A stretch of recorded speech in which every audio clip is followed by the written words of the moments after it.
Welcome to the Slop Farm. Enjoy the video.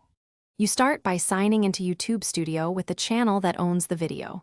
Once there, go to Content and pick the video, then open the Subtitles tab. You choose the correct language first because YouTube ties edits to language tracks.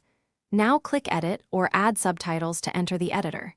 You'll see Auto Sync, Upload, and Manual modes. Pick Edit to change text directly. This gets you into the working interface, so you can start adjusting timing and text immediately.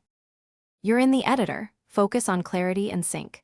First, correct mistranscribed words by typing directly into each subtitle block and press Enter to save lines as you go. Next, use the timeline controls to drag start and end points, making sure speech and text align to the nearest 0. 1 second for readability. If you made many text changes, consider using AutoSync. Once done with edits, click AutoSync to let YouTube re-time lines based on the spoken audio. This balances speed with accuracy.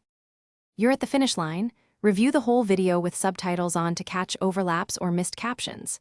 Make small tweaks, then either publish or save draft. Also export an SRT as a backup so you can restore or edit offline. If YouTube's editor misbehaves, re-uploading a cleaned SRT file usually fixes timing or formatting errors. Export from a subtitle tool, then upload and verify. Lastly, make sure captions follow accessibility best practices before you finalize. Viewers rely on accurate timing and wording. Thanks for watching. Consider subscribing if we helped you today.